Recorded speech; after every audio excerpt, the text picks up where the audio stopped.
Guys machine learning ಅಲ್ಲಿ ಎಷ್ಟು types ಇದೆ ನೋಡೋಣ ಬನ್ನಿ. ಮಷಿನ್ ಲರ್ನಿಂಗ್ ಅಲ್ಲಿ 3 types guys. First one supervised, second one unsupervised, third one ರಿಎನ್ಫೋರ್ಸ್.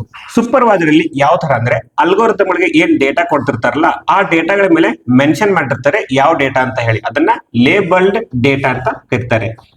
ಈ ಸಿಂಪಲ್ ಆಗಿ ಹೇಳ್ಬೇಕಂದ್ರೆ ಕ್ವಶನ್ ಮತ್ತೆ ಆನ್ಸರ್ಸ್ ಎರಡದನ್ನು ಮೊದಲಿಗೆ ಕೊಟ್ಟಿರ್ತಾರೆ, ಅದರ ಬೇಸಿಸ್ ಮೇಲೆ ಇದು ಟ್ರೈನ್ ಆಗುತ್ತೆ. ನೆಕ್ಸ್ಟ್ ಬರೋದು ಅನ್ಸೂಪರ್ವೈಸ್ಡ್. ಇದರಲ್ಲಿ ಯಾವ ತರ ಅಂದ್ರೆ ಅಲ್ಗೋರಿಥಮ್ ಗಳಿಗೆ ಏನ್ ಡೇಟಾ ಕೊಡ್ತಾರಲ್ಲ ಅವುಗಳ ಮೇಲೆ ಏನು ಲೇಬಲಿಂಗ್ ಇರಲ್ಲ, ಸೊ ಇವುಗಳಿಗೆ ಗೊತ್ತಿರಲ್ಲ ಯಾವ ತರ ಡೇಟಾ ಕೊಡ್ತಿದಾರೆ ಅಂತ ಹೇಳಿ. Okay, it is called as unlabelled data.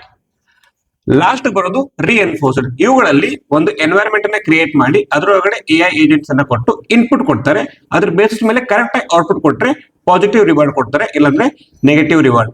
So ಇದು ರಿವಾರ್ಡ್ ಗಳ ಬೇಸಿಸ್ ಮೇಲೆ ಕಲಿಯುತ್ತೆ. ಓಕೆ, ಸೂಪರ್ವೈಸರ್ ಅಲ್ಲಿ ಅಗೇನ್ 2 ಟೈಪ್ ಬರುತ್ತೆ. ನಿಮ್ಮ ಡೇಟಾ ಏನಾದ್ರು ಕಂಟಿನ್ಯೂಸ್ ಆಗಿದ್ರೆ ಅವುಗಳನ್ನ ರಿಗ್ರೆಷನ್ ಅಲ್ಗೋರಿಥಮ್ ಯೂಸ್ ಮಾಡಿ ಟ್ರೈನ್ ಮಾಡ್ತಾರೆ.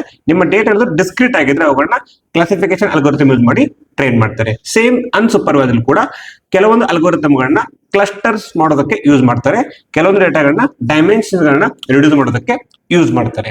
ಸೊ 3 ಟೈಪ್ಸ್ ಗೆ ಸೂಪರ್ವೈಸರ್ ಅಲ್ಲಿ ಲೇಬಲ್ ಡೇಟಾ ಕೊಡ್ತೀವಿ, ಅನ್ಸೂಪರ್ವೈಸರ್ ಅಲ್ಲಿ ಅನ್ಲೇಬಲ್ ಡೇಟಾ ಇರುತ್ತೆ, ರಿಎನ್ಫೋರ್ಸ್ಡ್ ಅಲ್ಲಿ ರಿವಾರ್ಡ್ ಬೇಸ್ಡ್ ಮೇಲೆ ಕಲಿಯುತ್ತೆ. ಸೂಪರ್ವೈಸರ್ ಒಳಗಡೆ ಡೇಟಾ ಕಂಟಿನ್ಯೂಸ್ ಆಗಿದ್ರೆ ರಿಗ್ರೆಷನ್, ಡಿಸ್ಕ್ರೀಟ್ ಆಗಿದ್ರೆ ಕ್ಲಾಸಿಫಿಕೇಶನ್. ಅನ್ಸೂಪರ್ವೈಸರ್ ಅಲ್ಲಿ ಕೊಟ್ಟಿರುವಂತ ಡೇಟಾಗಳನ್ನ ಐದರ್ ಅದು ಕ್ಲಸ್ಟರ್ ಮಾಡುತ್ತೆ, ಇಲ್ಲಾಂದ್ರೆ ಅವುಗಳ ಡೈಮೆನ್ಷನ್ ರಿಡ್ಯೂಸ್ ಮಾಡೋದಕ್ಕೆ ಯೂಸ್ ಮಾಡ್ತಾರೆ. ಸೊ 3 ಟೈಪ್ಸ್ ಅರ್ಥ ಆಯ್ತು ಅನ್ಕೋತೀನಿ. ನಿಮ್ಗೆ ಏನೋ ಡೌಟ್ ಇದ್ರೆ ಕಮೆಂಟ್ ಬಾಕ್ಸ್ ಅಲ್ಲಿ ತಿಳಿಸಿ. ನೆಕ್ಸ್ಟ್ ವಿಡಿಯೋ ಸಿಗೋಣ. ಎಲ್ಲರಿಗೂ ಬಾಯ್ ಅಂಡ್ ಟೇಕ್ ಕೇರ್.